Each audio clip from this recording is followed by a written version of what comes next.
Hi everybody, welcome to the Oak Cliff Cultural Center. Thank you all so much for coming out this evening. I'm Erik Jonsson. I'm the Cultural Programs Coordinator here. I have Iris Bethel behind the camera there, the Curator and Cultural Programs Coordinator for the Gallery. And we're here tonight welcoming Danielle Ellis, who's going to give us a wonderful presentation about queer spirituality. She's a visual artist and spiritualist, and from right here in Oak Cliff. So go ahead and give a hand for Danielle Ellis. Thank you, everybody. Thank you for coming. This is an issue and subject that's really important to me because I see a lot of ostracizing out there, a lot of demonizing, a lot of phobia out there, and it's counter to my studies and what I've seen. So I wanted to counter that. Not so much focus on the bigots. They're not the reason why I'm here. I want to talk to us. So here I'm presenting queer spirituality, and in this subject I will show evidence of that of almost every content. The first statement here that I have is the reason why I use this quote, don't let the tall bees cast a shadow on the beautiful flowers in your garden. That means that what we're seeing now is a lot of people trying to block our light, trying to block us from seeing our divinity, trying to block us from our growth and acceptance of self by covering our garden. They can, the way bigots do, they will constantly try to trip you up, and all you see is a negative that they're shooting at you if you allow it, instead of seeing the beauty of yourself. So I want to show our beauty and not focus on how they try to trip us up. I want to share the truth. Now, I want to discuss pronoun usage disclaimer. My studies are in English, which is limited to the modern understanding of the language. Also, cultures today in ancient societies have a varied understanding of gender. The binary language will be used here with the variance noted, as either such as androgynous she, androgynous he, occasionally they, I should say. And it's according to my studies, and it's not to misgender or offend. The studies are translated in English, and it's written by heterosexuals, so we're going to go into it. First, we're going to talk about avatars. In a lot of deities, they have many avatars, and they're multi-gendered. They're multi-gendered avatars. And so here we are with Aphrodite and Venus. And what we're seeing here is Aphrodite and Venus Castina. Now, it's said that Venus Castina and Aphrodite they're priests dressed as women and lived as such. Also, they also said it was embodying women's souls trapped in men's bodies. So another thing that you see, like this feminine figure, and then it shows his privates. That is to bless you. That is, you're going to find this theme in a lot of transgender, intersex gods, androgynous gods. Here, deities, is that they are central to fertility, protection, good fortune, and this is another one.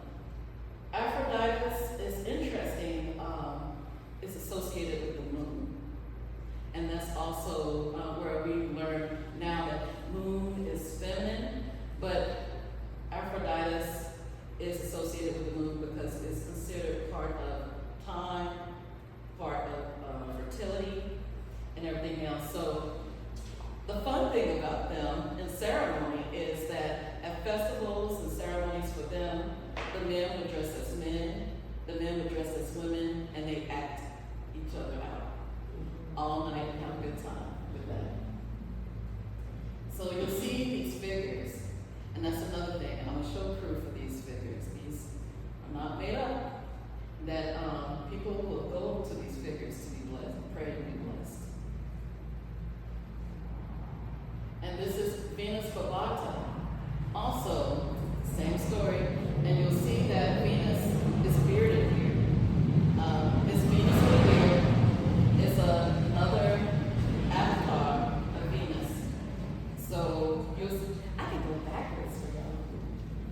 Venus Christina, Aphrodite. And then here we go with Venus Babarta. Now, this is where hermaphrodite came in for in the English language or what we understand, but it doesn't mean, from what I found, it just means that that child is the child of Hermes and Aphrodite. That's it. So that's it. But they're an embodiment in one. And so not ancients had the same understanding of gender, but they seem to find a place for different understandings of gender, like I explained earlier. Venus Christina, Aphrodite is the center of fertility, blessings, protection, good luck. Also, they are, some say, the embodiment of women's souls trapped in males' bodies. And the priests dressed as women. Now we're going to get into the Abrahamic God. He's the androgynous he. And even the Catholic Church, and everybody who's been in church heard that God transcends the human distinction between sexes. He's neither man or woman, he is God. So he's formless. He's not confined by gender. So, and it's weird that they can say that, but then be homophobic and transphobic. It's a weird disconnect here. So, we're going to go into Hebrew. Elohim. Elohim means gods or deities. It's like saying parent. It's like saying mom. But when you go into like Elohim or Elohim, you're talking about God. So it's like the great grandparent of the gods, that type of thing, the highest definition. And Elohim is a plural. It's a plural word. Except when you go into the him, that's when it gets masculine. So he's the androgynous he. And so you'll find in the Bible how he's compared to mother qualities as well as masculine father qualities. Also, in some texts, Adam is androgynous. We're going to make man in image of us. Adam came androgynous. Later, he was split. For me, that's a great spectrum. It's just two beings of the one. Just two beings of the one. It's not a binary. It's two beings of the one. And in that split, it's such a spectrum of being in my mind. So, and then all of a sudden say, oh, this is your role in life because you're this and you possess this and everything. It was an androgynous being split. So here's some of the verses. In Deuteronomy 32 and 11, as an eagle stirreth of her nest, fluttering over her young, spreadeth abroad, her wings taketh them, beareth them on her wings. So we're looking at comparing God to a mother, a really protective, fierce protective mother. And also in Matthew 23:37, Jerusalem, Jerusalem, who killed the prophets and stoned those sent to you, how often I have longed to gather your children together as a hen gathers her chicks under her wings, and you were not willing. So basically, God is saying, I want to be a protective mother of you. And this is the translation of it. So it varies as you go backwards.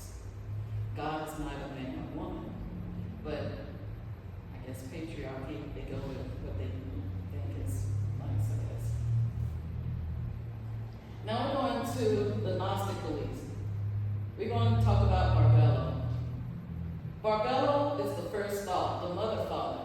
Now, it varies in text. Like, she's the androgynous she. She's the first thought of God. And like you can see, very famous this later, how the map goes. Gnostic thought and faith is very complex, but not.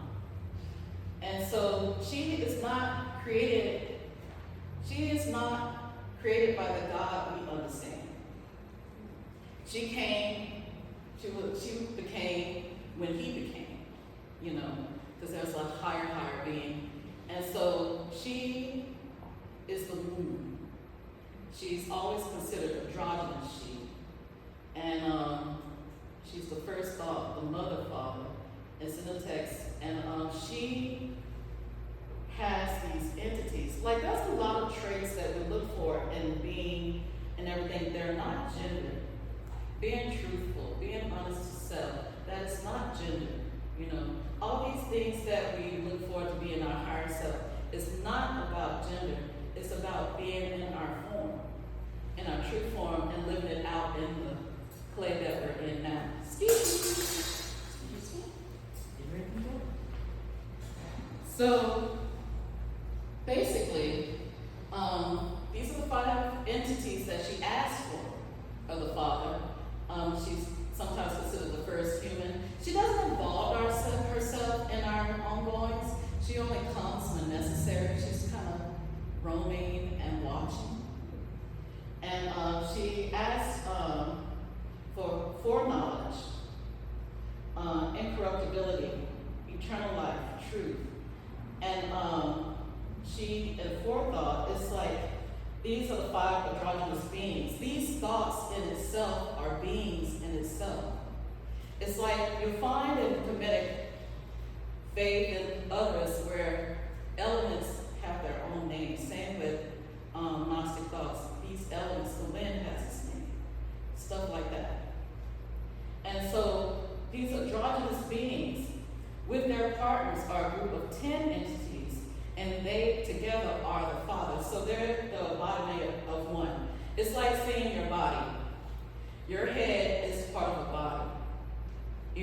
It's like hands, fingers, nails. You could go all into the details of yourself, but you're still yourself. You're still part of that one body. Get it? And this is from the secret book of John. And this is not in the regular Bible. This is going into book of Enoch and stuff like that. Those the text that was omitted from the Bible. Which goes into King James. King James is an interesting thing to people quote. King James he's not a hero. Okay, so he was bisexual. He had it, it's funny how translation changed with him because he had a habit with boys. And so it went to anti-homosexuality even later in the text of time. And he was also a big funder, proponent of the beginning of African slavery. And he had a special delight in witch hunting and what was in person for these tortures. So he's not a hero. He basically openly committed cultural genocide in Europe as well as genocide in Africa. So he's not your friend in Jesus. Barbella became the womb of the fullness, for she is the first being, the mother, father, the first human, the Holy Spirit, the thrice male, the thrice power, the three named androgynous being, the first among the invisible beings. That's powerful in itself.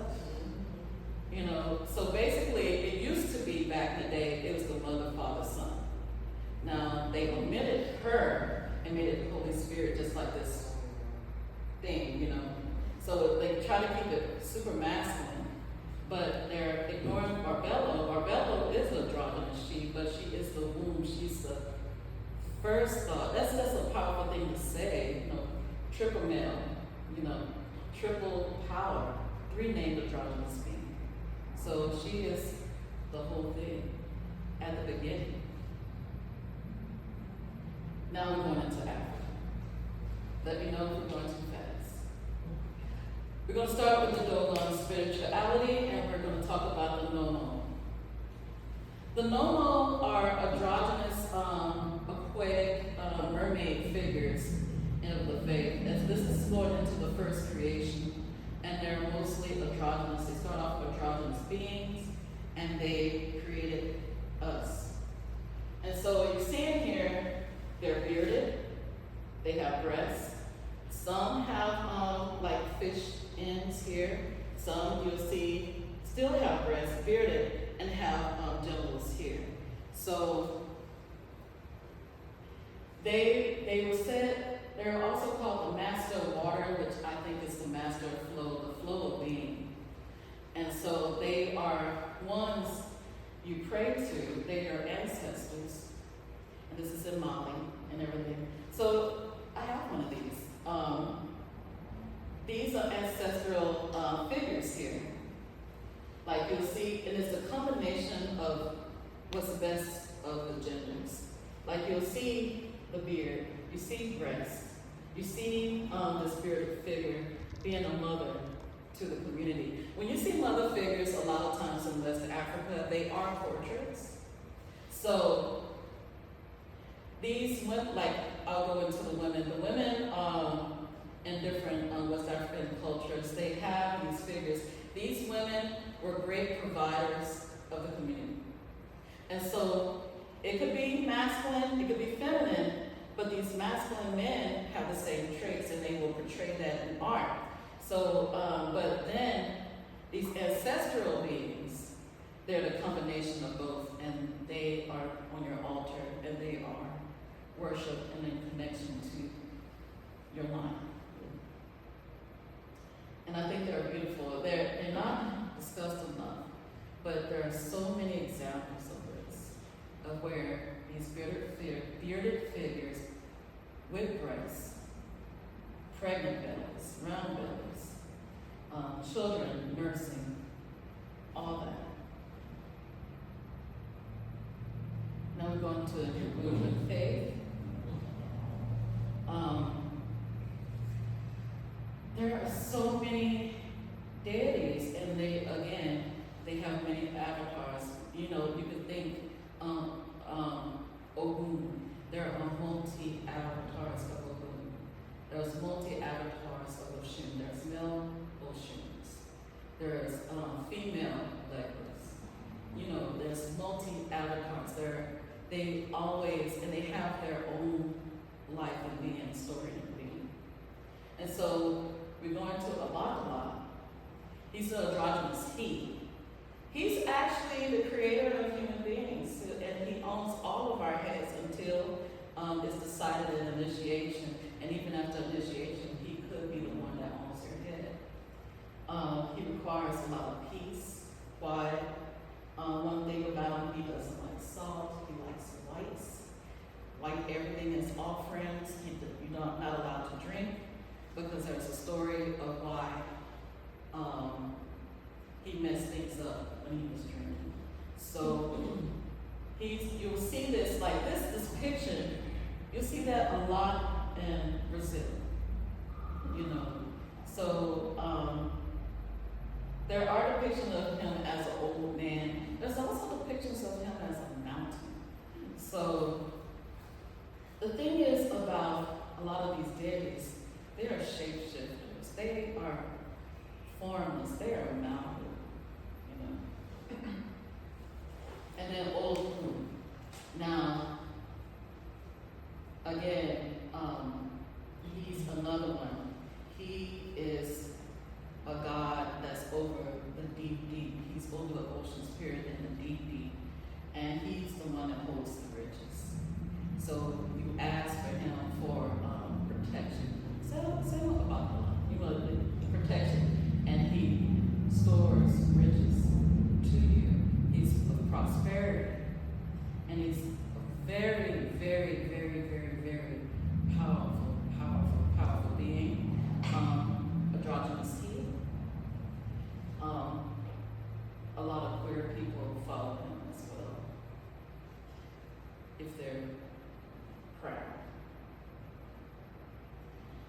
Now I'm going into ancient Egypt. We're going to talk about Hapi. Hapi is not the noun, he's the annual flooding. And every year they will measure the flooding because that means if the Nile flooded, here we go again, the bringer of prosperity, the bringer of food, the bringer of fertility. And it's all based on this water, like you see him holding breads and everything, and here's the ankhs, which are life. Old figures of him have hanging breasts and pregnant bellies. So it's androgynous he, and he provides for us all. And then you have Wajwer, which is the great green. He's over the lakes and lagoons in the now delta. That's in the higher. He's depicted with waves in the body as well. Sometimes Hapi is depicted with waves in the body, but he is pregnant with also appear pregnant because he is the source of life as well. So that's Hapi and the great green. There are other gods that are androgynous, and so many androgynous gods in Africa as well. Now we're going to go into Haitian voodoo. Now we're going to go into my favorite, the Zulis. Here's the Zulu Frida, and this is Zulu Danielle. Now, why you see them as Marys is because we were synchronized and had to hide our face. So we take principles of saints and hide our face under those, so we can appear to be worshiping as Christians. The Zulu Frida, she is said to favor gay men, and the Zulu Danto is also a protector of women and children, and she favors lesbians. Sometimes it says she's a lesbian. Now, what's wonderful about getting ruled and being ruled by the Loa is like catching a spirit for some people who don't understand in church terms. Just like the Holy Spirit, they do not say, oh, well, I'm feminine, I'm just going to go in feminine bodies. They go into anybody. And so in service, like Azula Frida, she's pretty frou-frou and stuff like that. When she possesses a man, he'll suddenly act feminine and everything and just have that flow and act like freedom. And Danto, I was surprised when I was much younger to find that she cared for lesbians. And so you'll find that with all the Loa, where it doesn't matter what gender that Loa is. When that Loa come down to ride someone, it doesn't matter their gender. They will act themselves no matter what body they take on.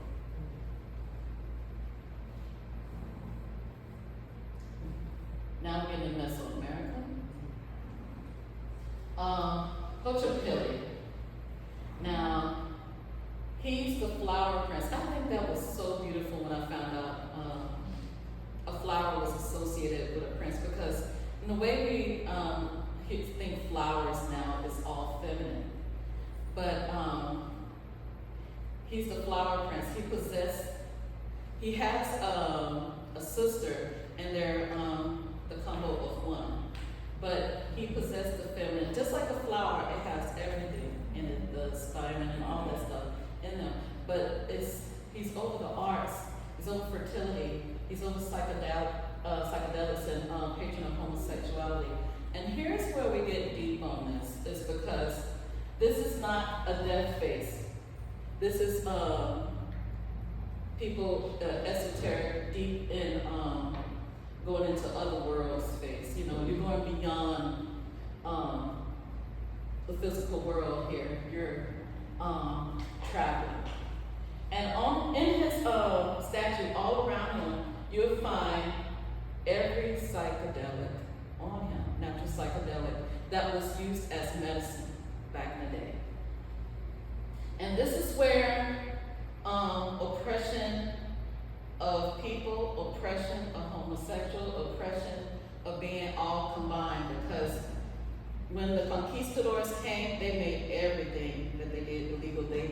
They saw it as witchcraft, So a lot of things, the medicines had to go underground. It was reduced to being like chaos of deviance. Even people think of it now. People are now getting into mushrooms. They're now starting to revisit the medicines that were there. Like Maria Sabina, she was one that was a curandera with the mushrooms. And still people don't, they're starting to understand like, hey, let's revisit this. But the medicines, not only they condemned sexuality, they condemned everything that was their society, they killed the medicine. So not just you killing, like if you go after the beings and the gender, different genders there, the different ways, the culture there, you are practicing killing off your medicine. So demonizing him demonizes your medicine. You're cutting yourself off from God and your medicine. So, and that's what's the point. If they detached you from your culture, if they detach you from your history and your inheritance, who are you? You're lost. You're lost, and that's the point. When you're lost, they can try to mold you into anything, and they can tell you everything that's wrong. Just fill you up with everything wrong. And we cannot allow this to keep going, because if we allow this to keep going, generations from now, we're now regaining our knowledge again, because the ancestors won't sleep. And they're trying to kill it off again, where if we allow that, it'll be a few generations again where it's lost and where it's demonized and considered freaks and all of that. So he was if you see a statue of him, walk all around, you'll see every plant, moonflower, mushrooms. One is maybe the salvia. There's different medicines all around him, and it's to help us. Now, Chen is the Mayan god who's said to be the one who introduced homosexuality. So there's a cave there with all sorts of drawings and art in that time. Now, I'm not saying that every society was okay with homosexuality. Every different people had different thoughts and care for these things.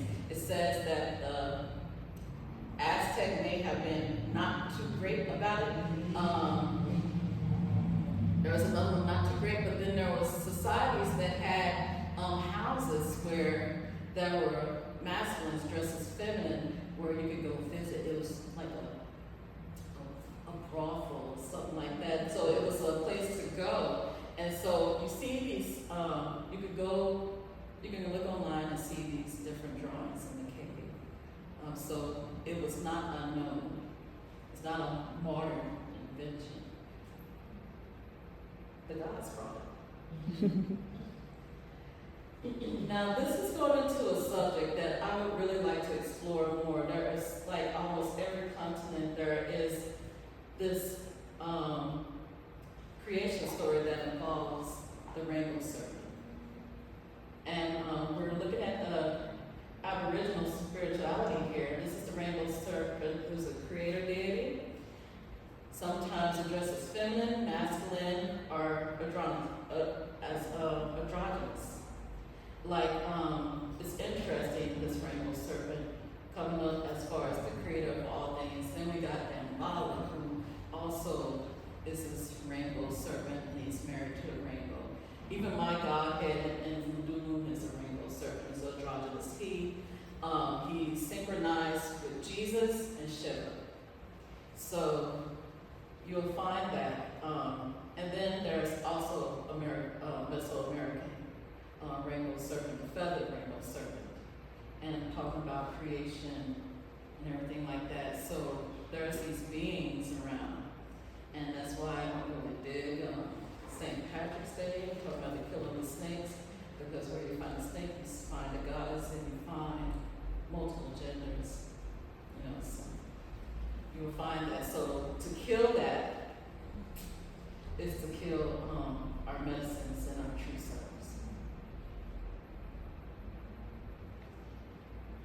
into Hinduism.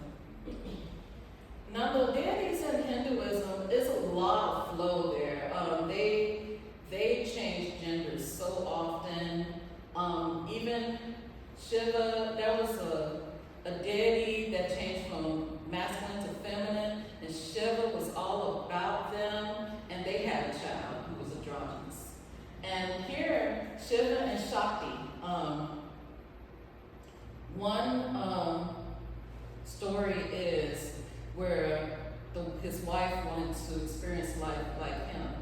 And so when they combined, they became a whole other being. And like you find that idea had inspired something like Steven Universe, like these two beings are one being. And so you'll find they were poly, like there's this god that was married to a woman, but his lover was the moon god. And there's so many stories like that in Hinduism. There's this wonderful flow. And it's no big deal. You see so many examples of this. So to allow ourselves to be and flow is to be like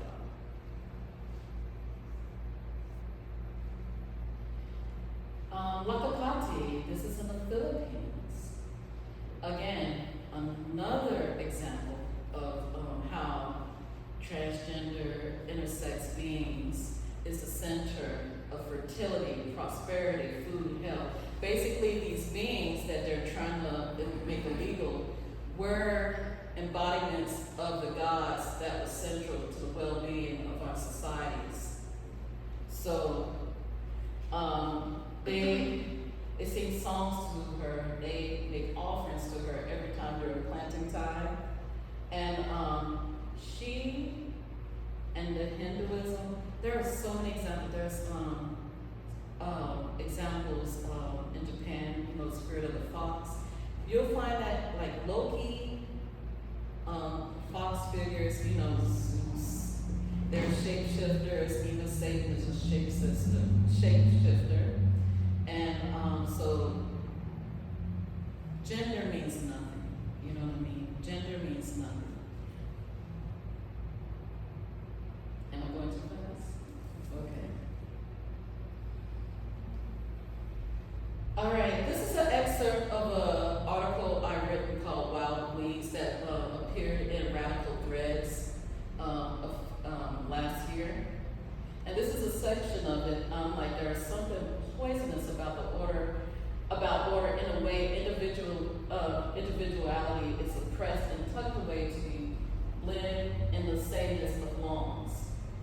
Even though we do not see the reason to have only lawns, but create laws for everyone to keep their property the same, though individuals supposedly own said property, which is ourselves. There's something wrong when you harmlessly step out of line from the quote-unquote norm. You're ashamed and punished for your lack of control of sameness. Sameness is deemed rational, even though its origin is not rational at all. So it is like being put on a plantation and you're supposed to sit on your own, just in a role and stay in that role. You are not supposed to deviate and to think it for yourself. You're not supposed to deviate to being who you are on the inside. You are demonized for not keeping your person the rational same as everyone else. Also, when it comes to lawn care, you find a lot of focus on killing the weeds. And we have to look at what is considered weeds in our society and what is considered good. Because I found when I let my weeds grow in my yard during the pandemic, a lot of those weeds were medicine I needed. A lot of those weeds had properties that's supposed to clear up your lungs, clear up your bronchial areas. It helped with coughs. All these medicines that I was supposed to cut down would have helped me right then and there. But there's a whole industry constantly out to kill those medicines. And if you're not and you're supposed to keep your lawn a certain way. When you keep your land a certain way and you're not allowed to do what you want with your land, you're handing over your power. So basically, you're not allowed in your front lawns here in Dallas to grow food.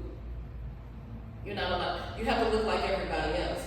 Otherwise, they're fined. They come at your home. They come at you in every kind of way to punish you for stepping out of line of the sanctioned norm. So I put that with, who are we doing like this? You know, who is the sanctioned norm? Who are we killing the weeds, and why are we eradicating them? Are we losing out on our medicine?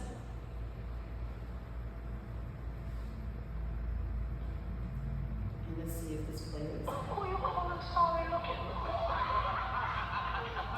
Is your seat extreme funny? She's just another poor example of how the system has destroyed our men. Honey, I am more man than you'll ever be, and more woman than you'll ever get.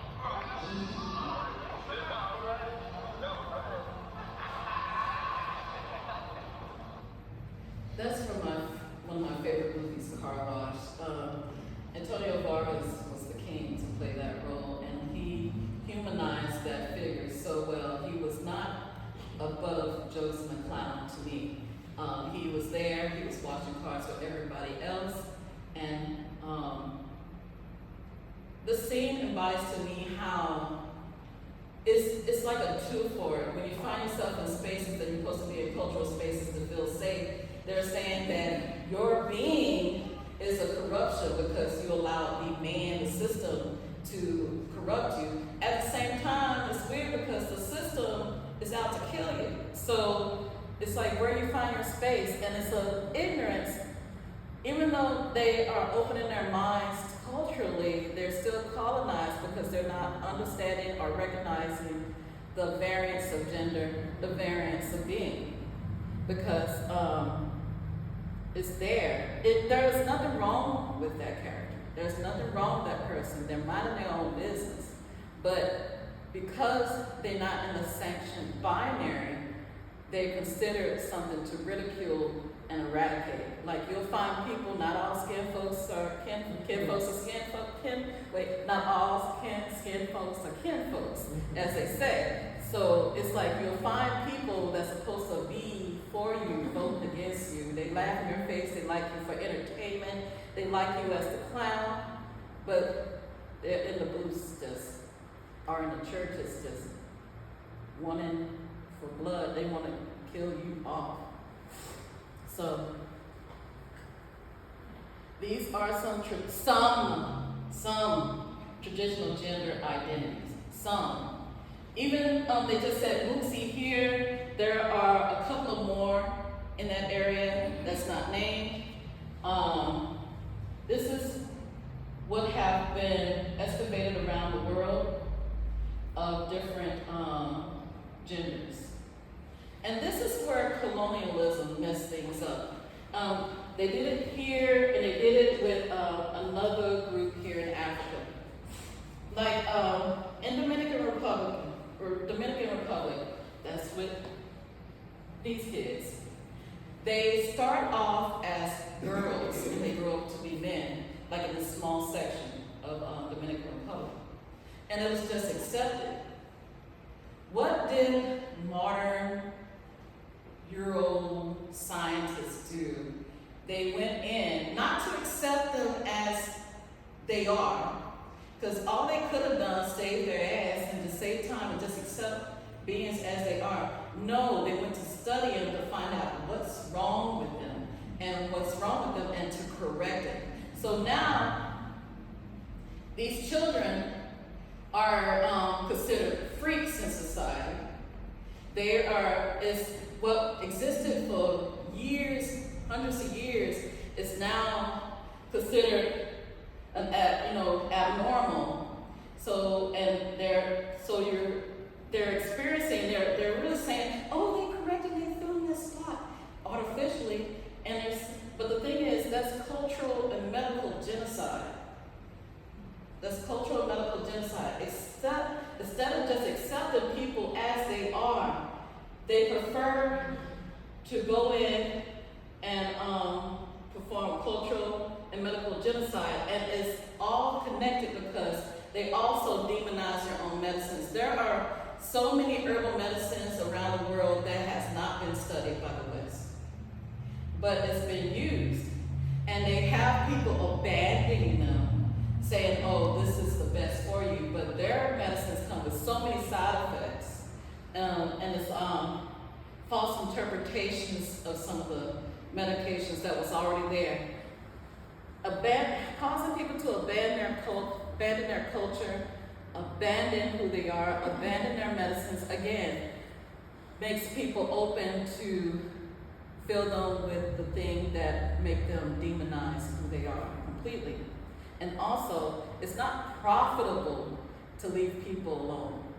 It's not profitable to let people be who they are. So you got to think of it. If they come in for you, they are benefiting from your erasure. Like, if they, for example, trans people, I'm happy to see more trans youth, at my Starbucks and stuff like that, but what they're trying to do, and I won't mince words on it, if they're upwardly mobile and seen as human, they are not available for exploitation. Like, they can preach against these people in the church and everything, but if you leave them in the darkness, leave them and push them in a place that they don't want to be, if they don't want to be in the sex trade and everything, you leave them in a place of vulnerability to be exploited. So them being seen as human is not to the benefit of those who want to oppress. So it's all connected. And again, they try to make, modern times, they're trying to make trans people, gay people, multi-gender people to seem as freaks. They're making fun of pronouns. Now, we're limited on our pronouns due to English, right? We do have names, obviously, and I would love for us to find our names and go by that. But we're limited by English. But you hear these people making fun of them, making fun of trans people, non-binary people, say, I identify as a pale. But Lord have mercy if you misgender them, because they want to have their gender defined, and they stand firm on their gender, but they want to ridicule your being. That don't make no goddamn sense, because if God is neither male or female, you have no business trying to define what being is. God is formless.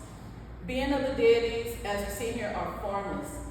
Our bodies are clay, right? Our bodies is this clump of dirt that transform from being in the womb to elderly if we're blessed, and go on. We go through many transformations, but we're still us, right? What is wrong with letting people let their gardens reflect who they are? Like, the gods are malleable and they flow through forms in reflection of who they are in a state of beings. Not allowing people to do that is not only cutting off them, you're cutting off God. Because God is all flow. God is flow of beings. He's in everything in the creation. If we're created in His image, all of us, as varied as we look, we are that. We breathe the same air as God. So to cut us off is just an affront to God fully. So why can't you allow people to decorate and grow what they want in their form? My garden here is not going to look like your garden. And what's wrong with that? What's wrong with that? Are we going to keep cutting each other off and poisoning the individuality of us existing? We got to break out of that, because that's colonialism. Even no matter what race you are, that's colonialism. That's destruction of self. That is a loss of self, and we got to fight back. And the thing is,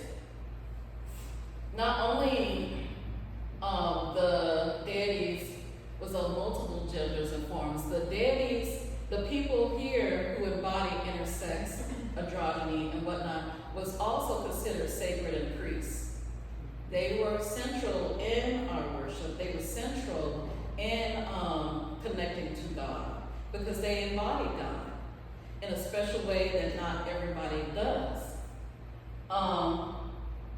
And when Eurocolonialism came, they were reduced, made illegal, tortured, annihilated, nearly fully wiped from history, and almost completely removed from the human consciousness after a few generations. And now they're still ridiculed and considered taboo. I mean, they did generational damage.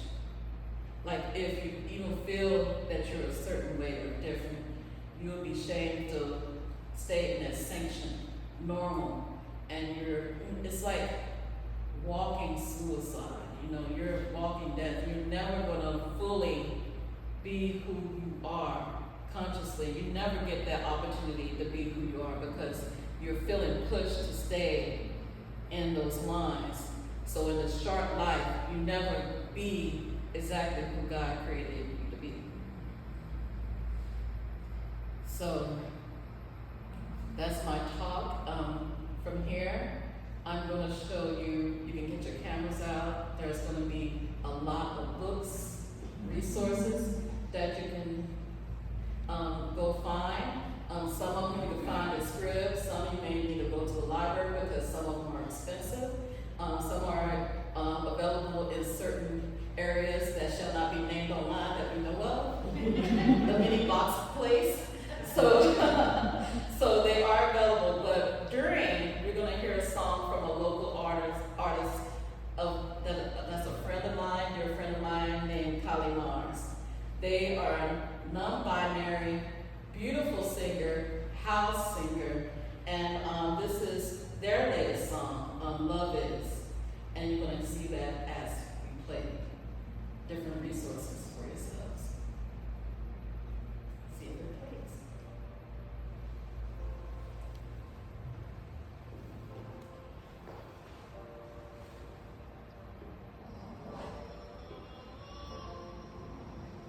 Can you hear me?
You should what? Delete photos or slides from before that?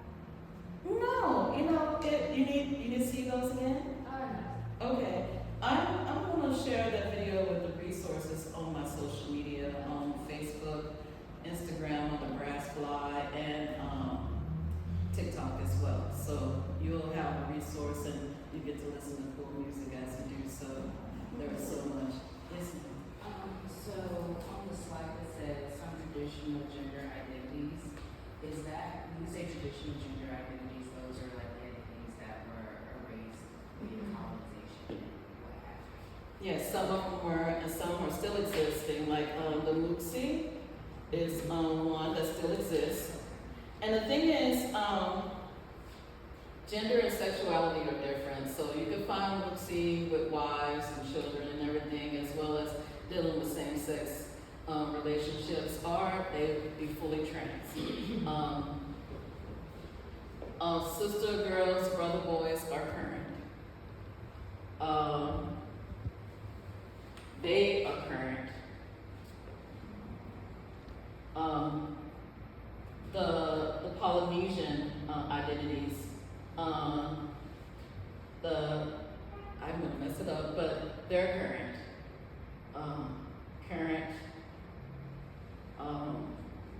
Some of these are still current. Some are not. The Hydra is current as well. Not saying that all of these are trans in the traditional sense, this way we will learn to medically consider it, but there are like where women, like they don't have sons, a family don't have sons, so there was a girl who decided to be the boy and they lived as a boy for their entire life. That type of thing. So it is something to explore, to look up everyone. You can find this in PBS Independent Lens. They even have a map and that you can engage with that will explain each one. So you can find it. Anything else? Yes. So you made lots of references to, well, let me rephrase that. So in a lot of the presentation, you made a reference to whenever you like disconnect or you kill off these deities, then you are disconnected from your medicine. Mm-hmm. So I would like to know, and the medicine is related to the being. Mm-hmm. So I would like to know if you will speak more about beings and healing capabilities. As far as Yes, there's very, again, a lot of us were, like, even the most basic, what was labeled as witch and witch hunts in Europe, a lot of them were what we would consider doctors, you know what I mean? So just for them to live in their selves and their power and knowledge, it was demonized. So you reduce them to something, you'll call them something that, instead of their proper holy terms or whatever that culture is, you'll reduce them to something as something despicable and must be annihilated. When they were just knowledgeable in herbs, they were knowledgeable in so many medicines and how to connect to spirit and everything like that. So anti-intellectualism all over again. Yes, yes, absolutely. Any other questions? Yes. I was wondering, I'm not very versed in it. I've seen the Philippines stuff recently about energy. I was wondering if what you were saying about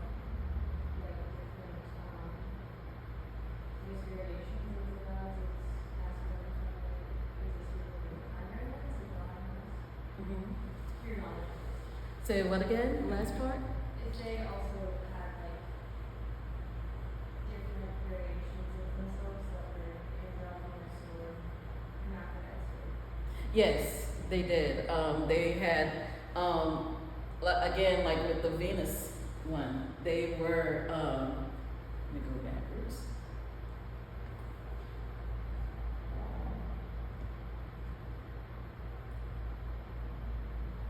Like this is a bearded Venus, and she was worshipped, and the priests wore women clothes. Again, They didn't have surgeries like we do now, except for some were made into eunuchs, maybe. Eunuchs are not necessarily that everything cut off. It's probably like a synonym for being queer. But you see, this is Venus, feminine form, masculine, was considered masculine genitalia. And one of the ways they explained it is that women's souls trapped in male bodies. So they had that, but so their answer to that was one of the many avatars actually of different genders, and you'll see different examples of that with Aphrodite and Venus, because Roman and Greek myths overlap. Yeah. Anything else? Yeah. Did that answer your question? Or Yeah. kind Pretty of? much that, because I understand how to get like status from. Yeah, so it's different genders, like in African, like I said, in African spirituality, like Papa Legba, Oshun, Ogun, they have different avatars, and they are different genders. So they're like they're the prism of one, I would say. So, like Kali Ma is a version of the Great Mother, but Kali Ma exists as herself. Does that make sense? Yeah. Anything else? I guess also. No, go ahead. On the same kind of note, I was reading recently about the excavation, which I don't really agree with, of Tutankhamun's tomb and all of that, and I was wondering if you stuff regarding all of that. You talking about the Egyptian Yeah. tombs? I don't like that, but I noticed how the study came to be. It's like, like I remember when I was younger, I said, what if I dig up your grandma? But I was like, and sell tickets for entertainment for her. But technology is there where you do not have to open a thing. You know what I mean? You can leave it sealed and do X-ray exploration of those things. You don't have to keep defiling graves. You don't. I don't see that as much in other areas. It being super okay. So. And also with them back then with the mummies, the Europeans used to eat them for medicine, and they used them for paint. Yes. Yes, Mummy Brown. You get an infection. Yeah, they thought that was medicine, and they thought that made them powerful. No, that would be and they also, I mean, you're more likely to get an infection. Yeah, you don't want to eat the dead, but they do. That's even more likely to get an infection like that. Yeah. Yeah, It's- nullified man was one of the most common things. The what? Nullified man. Yes. Yeah, so eating when you have release over that and then secreting being composed of a lot of money Mm-hmm. and then eating that. Yeah. For adolescents. Yeah. It's what? There's Adolescents in general, not just you. You know what? There are some things we should leave behind. As we advance in knowledge, we should leave behind, but that don't mean that we should leave human beings in the set of being behind. Go ahead. So I'm still trying to make sure I ask this question in a way that makes There's no sense. dumb questions. But so a lot of the traditional genders we've talked about have been places that have been colonized. But in terms of traditional genders in Europe, what do you have in context with what that was like, and how they wiped out those traditional genders before? Which ones? Is it global? Okay, so that's what it was. Like we're seeing Euro existence, not just West European, but Euro existence of these different beings there. And these are genders, these are not necessarily all sexuality, so you're not seeing necessarily same-sex relations and everything. Like in Turkey and I think Afghanistan, there was there's bacha boys, as well as this goes in the kind of murky ground here. So there's male and female belly dancers, bacha boys or young boys. And the thing is, since I touched on it, that's the issue. That's a problem with heterosexuals owning the pen, because they make pedophilia synonymous with homosexuality. But marrying young girls is just called marriage. But it's not. I'm not saying that in a permissive way. But I'm saying that, especially when it came to those traditional things, it was usually master-slave. This was a power dynamic, and it's not synonymous with consensual love. It's not the same. So you'll find that as you go further into studying this, you'll come across that, and it's not the same. Not the same. I want that clear. Because they bring it up in law, when they talk about law enforcement, they're like, gotta protect our kids. I'm like, from you? From you? Because, they're going into the stereotype again, making different identities deviant. So they're projecting what they do onto others, so they can eradicate. You're busy blaming everyone else for their problems. Exactly. Anything? Oh, yes, yes. I have a question. So in your research, I know you talked a lot about androgyny and you mentioned he and she, and I was curious if you found in your research, like where the concept of he and she and how he is a male and she is a female came about. See, that's the thing. My study is limited in English, so I don't know exactly how what their pronouns actually are when they're in androgyny form. So like we're hearing God mostly in the Bible as a male father, addresses father. But obviously there are societies that had definitions of what we call the binary, but they had other definitions too. So yeah. A little bit of like, I don't know that was relevant, but for the most part in other languages across these regions, like, they just weren't really using terms as often as like say movement, because it was just not how they were some of them did, but a lot of them like there's a lot of like in Gaelic that they refer to people as just like Yeah, like the Yoruban language is not gendered. It's not gendered at all. So you're not going to find he, she like that in regular talk.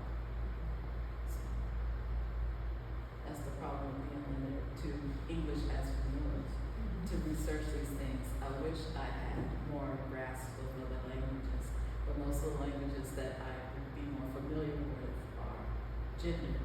Like there's more ancient languages that some are disappearing every day, that we could learn from as far as how they address different things. So do you think gender comes from the language of colonizers? No, there are definitions of gender. It's just the omission of others that is colonized.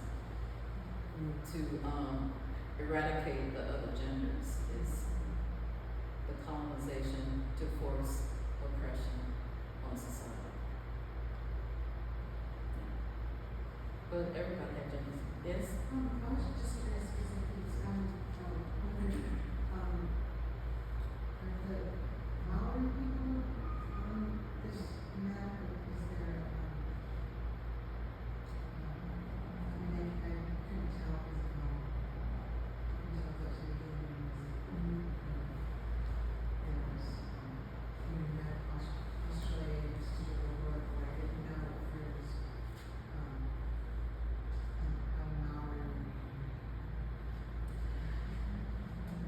version. That I have to go into because I was going all over the place and then trying to make it smaller. But when you get in Polynesian cultures, and that spreads the gamut, but also different. But spreads the gamut, you'll find the third gender usually announced male at birth, living as women. They're considered the third gender, like you will see in native culture and two-spirit. So that state of being was there. Yeah. Oh, I'm sorry. It seems that, yeah, but that is not very Okay. it comes from like Oh yeah, here, New Zealand.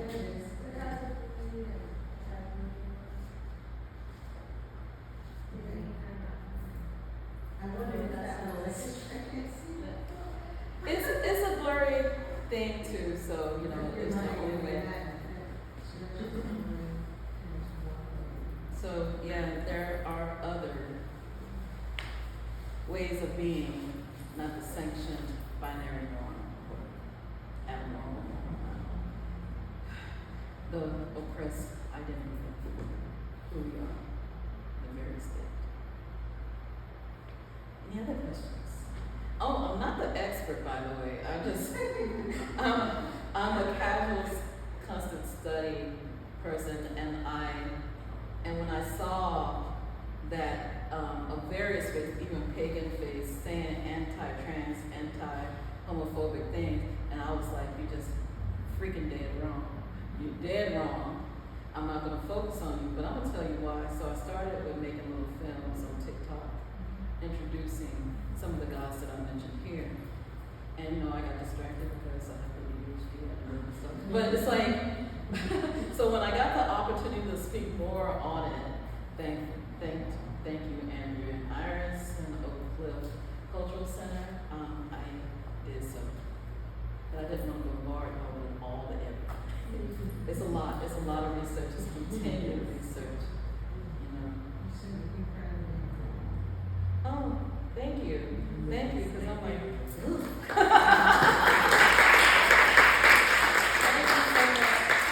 I was so nervous, and I was like, and I know I can get wordy, because I can talk about this all day, you know, when it comes to spirituality, I can talk it a lot, so I am thankful that you guys came to support me and hear this out, and share it with the world, let them know.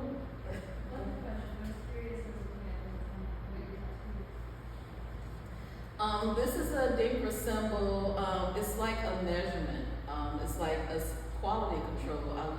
I try to do my best actions. I look for the best people, meaning that I do my best. I don't slack. So basically, it's simple. Go ahead. One of my best friends is a conflict expert. Oh, okay. Because I have others. Oh, and this shirt is by, what's it called? Official Rebrand. This is a non-binary designer in New York, and they hand painted this for me. It's part of their latest line, and I was like, I want it. And they were gracious to hurry up and get it to me, so yeah, I love it. So, and they oppose some of my principles of upcycling, of the environment, everything.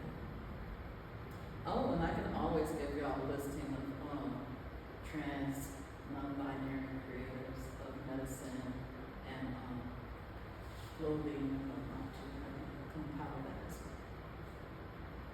Yes, ma'am. What would your perspective be as far as a requirement or like a baseline to understanding something on this level?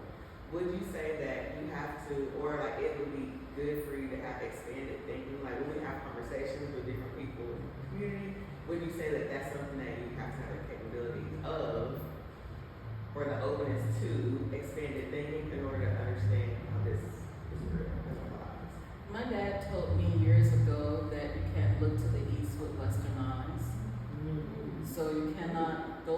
with your set judgments. You just accept things as is, as it's presented. And it's easier that way to understand people, because instead of trying to put them in boxes in your head as you've been taught to, you just accept people. It's like, my name is Danielle. You're not going to be like, why is her name is Danielle? You know what I mean? You're not going to go through all that. You just accept, my name is Danielle.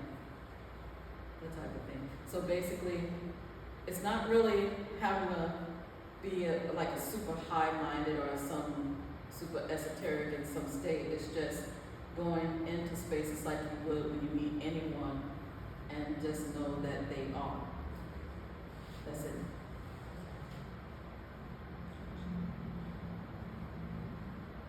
Anything else?